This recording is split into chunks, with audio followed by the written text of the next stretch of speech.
I will be presenting our customer journey map, and let's go.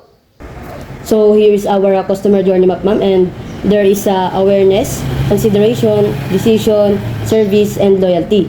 Under this, ma'am, there is customer action, touch points, customer experience, key partners indicators, business goals, and last, teams involved, ma'am. And under awareness, ma'am, first, customer action, ma'am, Facebook post, food vlog, hear about it from my friends. Dito, ma'am, sa Facebook, example po nito, ma'am, is, kunwari, ma'am, example, ma'am, is, isang food vlogger ang nag-review ng aming meal, ma'am, at sinasabi niya po na perfect ito sa mga people na gusto yung healthy and yet affordable meal. Dahil dito, ma'am, is maraming viewers ang na-curious. May iba naman na nalaman ang product namin through friends na mahilig sa healthy eating. And ni-recommend po sa kanila ito. And next, touch points under awareness, Facebook, Instagram, and TikTok. Dito, ma'am, example, ma'am, is nag-upload ako ng video showing how quick and easy it is to prepare the cabbage, tuna, and egg meal, or our meal, ma'am, yung crime bites. And then sa Facebook, ma'am, nag-share ako ng customer testimonials para makita ang positive feedback ng ibang customers, ma'am. And next, customer experience, interested but unsure. And interested but unsure, ma'am. Dito, ma'am, is dito, ma'am, is sasabihin na, ma'am, is ng isang customer na masarap ito, and then pero sasabihin niya, ma'am, is masarap ito, and then okay kaya yung lasa, ganun, ma'am. Like mag-curious siya, ma'am, and sasabihin niya na worth it ba yung price, ganun, ma'am. Like mag-curious siya, ma'am. And then next, dito naman, ma'am, sa wonder if the meals is tasty or not. Dito man, ma'am, is may isang tao na nag-like at nag-save ng post namin, ma'am, and hindi pa nagme-message or nag-order, ma'am, and dahil iniisip niya kung sulit ba ito or masarap or hindi pa ba, ma'am, ganun po. And then under the key partners indicators, ma'am, number of people who saw the product online or in person. Dito man, ma'am, is example, ma'am, is sa isang linggo, ma'am, is umabot ng 5K views ang promotional video namin, ma'am, and marami pong nag-share, ganun po, ma'am. And then sa business goals naman po, ma'am, is increase brand awareness. Dito naman po, ma'am, is mas maraming tao ang nakakaalam ng product mo through social media exposures and word of mouth, ma'am. And then next, teams involve social media and personal promotions, ma'am. Dito naman po, ma'am, sa social media and and personal promotions po, ma'am. Sila po yung responsible sa pagpapakilala ng aming produkto sa mga tao, ma'am, or customers. Then gumagawa sila ng engaging content or promotions at collaborations po, ma'am, para mas maraming makakita sa aming product, ma'am. And example nito, ma'am, is gumawa sila ng short video sa TikTok, ma'am, showing how easy and healthy the cabbage, tuna, and egg meal is. And then next, under naman po dito sa consideration stage, ma'am, customer action, ma'am, check the menu, ask about price, health benefits, and read customer review. Dito naman, ma'am, is example, ma'am, may isang potential buyer na nag-comment sa aming post na ano pong benefits nito sa health, ganun, ma'am, o may promo ba kayo pag bumili ng 10 meals, ganun po, ma'am, para makasigurado po sila na bumili, ma'am. And next, touch points, social media page, and direct message. Dito, ma'am, sa touch points, example, ma'am, is may nag-message sa Facebook page namin, ma'am, and nag-ask kung may ibang flavors or kung available ang delivery sa area nila, ma'am. Ganun po, ma'am. And then next, customer actions. Customer experience, I should say, compares it with other meal option.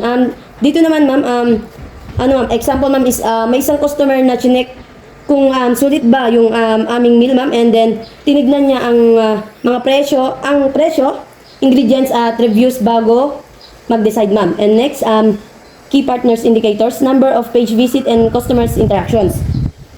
Dito naman ma'am is matapos ko pong mag-post ng customer feedback sa social media ma'am, dumami ang increase sa Messenger at tumaas ng 30% ang page visits mo. Kunwari ma'am is dito ma'am is nag-post ako ng mga feedback ng mga bumili sa akin ma'am, and then yet goods naman po ma'am, and maraming na-curious, and then mas maraming nag-message sa akin na pa-order po ganito ganyan. And then next, business goals ma'am, and interested customers into first time buyers. Dito ma'am is business goals ma'am, ano ma'am, ito ma'am is yung convert interested customers into first time buyers. Like una ma'am is na-curious pa lang po sila, and then matapos niyang makita yung mga reviews ganun ma'am, and then nag-order na po siya ma'am, and then yun na po yun. And then next, yung business goal po namin is encourage customer to try our business by offering promos or discounts. And then next, sales and customer support. Dito naman ma'am is ang role po nito ma'am is sila yung sumasagot sa mga inquiries ng customers ma'am, and nagpapaliwanag ng benefits ng product at nag-offer ng promos para ma-convince ang customer na bumili. Like for example ma'am is may isang interested na buyer, and nagtanong sa Messenger ma'am, nag-PM sa akin, and kung ano ba ang health benefits ng meal na ito, and then sinagot ko po ito, and then sinabi ko po na more on protein, fiber, and vitamins po siya ma'am. And then next is under decision, order from Messenger, delivery, cost between paper meal order and bulk orders. Under sa decision stage po ma'am, and is example po ma'am dito sa customer action po ng decision stage, may isang customer po na nag-message at nag-order ng 5 meals for the week ma'am, and ang isa naman po ay nag-avail ng bultuhan ma'am, like 100 pieces ganun po ma'am. And then touch points, Messenger, delivery, payment, and payment methods. And dito naman po sa touch points ma'am, example ma'am is gumagamit po kami ng automated chatbot to answer basic inquiries, or kaya if walang ganun ma'am is anytime we will free to reply.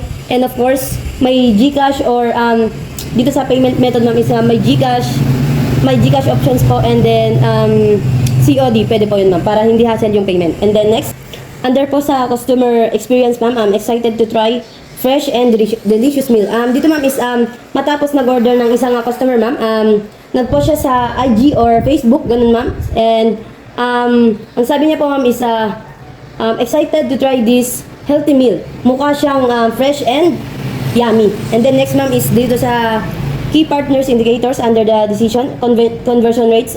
Dito po ma'am is kunwari ma'am is 10 ang nag-inquire ng 10 customers ang nag-inquire sa akin ma'am through Messenger, and then sa 10 na yun ma'am is 4 lang po ang na-convert into actual buyers ma'am.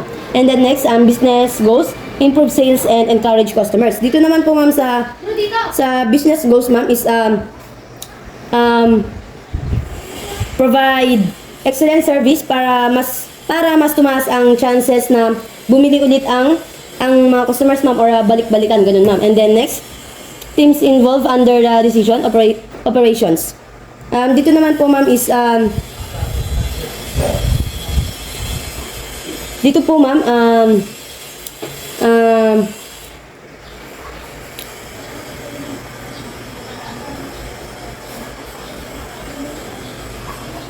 sa operations po ma'am, ang role po nila ma'am is sila ang sumasagot sa increase ng customers, and nagpapaliwanag din po ma'am para ma-convince ang mga customer na gustong bumili ma'am. Ay example po pala nito ma'am is may isang interested na buyer na nagtanong sa akin ng ng meal namin, and then nagtanong kung ano po ba yung mga health benefits, and then sinagot ko po na more on protein, fiber, and vitamins po siya ma'am. And then under service stage ma'am, preserve the meal, check packaging, message the seller for feedback and adjustment. Dito ma'am, example ma'am, may isang customer na nag-request ng customized order ma'am, like less tuna and more cabbage, ganun ma'am. Under service ma'am, and dito po sa touch point ma'am, delivery service, food packaging, taste, and overall satisfaction ma'am. Dito po ma'am,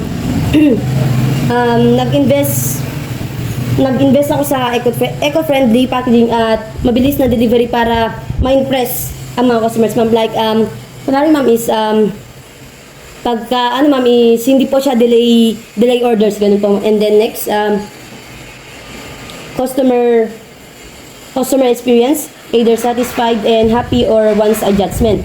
Dito ma'am, example ma'am ay may customer na sobrang nagustuhan ang meal at nag-comment ng super fresh and will order again. Pero may isa rin naman na nag-request na sana mas crispy ang cabbage next time. And then dito naman ma'am is pwede naman po kami mag-adjust if kung ano yung gusto nila ma'am.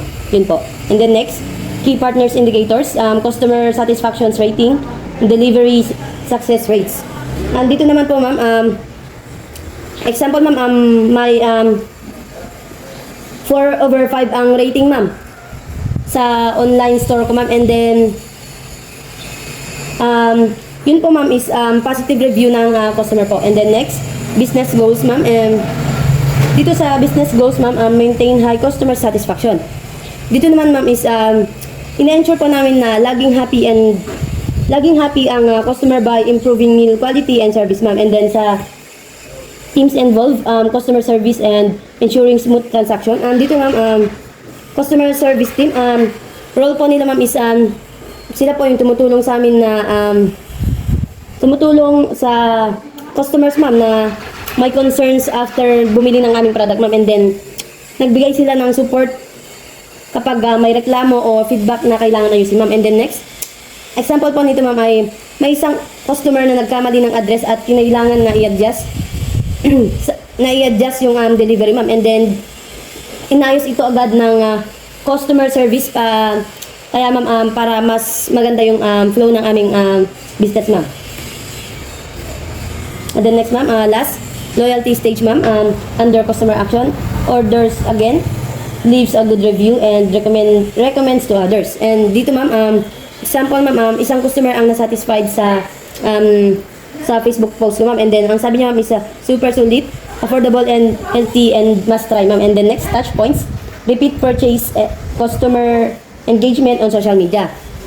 Dito ma'am is gumawa ako ng loyalty program ma'am na may bumili ng 5 free buy 5 get 1 free ma'am, ganun po. And then yun po yung program namin ma'am para mas dumami ang repeat customer para bumalik-balik po sa amin ma'am. And then next, customer experience, happy with the product and loyal to the brand. Dito ma'am, example ma'am is may customer na naging suki namin ma'am at laging nag-order every week ma'am kasi binabalik-balikan talaga yung product namin ma'am because of health benefits and yun po. And then next, key partners indicators, positive review referrals. Dito ma'am is dahil sa good reviews ng mga customers ma'am, may 10 new customers na nag-order after ma-recommend ng ibang customers ma'am.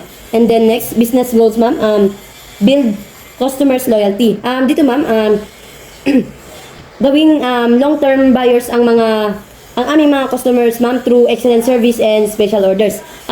Kung ano po yung natikman nila from the start ma'am, yun din po ang matitikman nila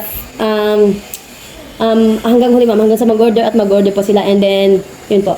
And then last, teams involved, marketing and retention team. Dito po ma'am, ang role po nila ma'am is sila ang nag-iisip ng paraan para mapasaya ang loyal customers at maengganyo silang umorder ulit ma'am. And then sila rin ang nag-aasikaso ng rewards, promos at engagement sa social media ma'am. Example ma'am, yun nga po sinabi ko na po kanina, yung buy 5 get 1 free po para sa mga repeaters customers.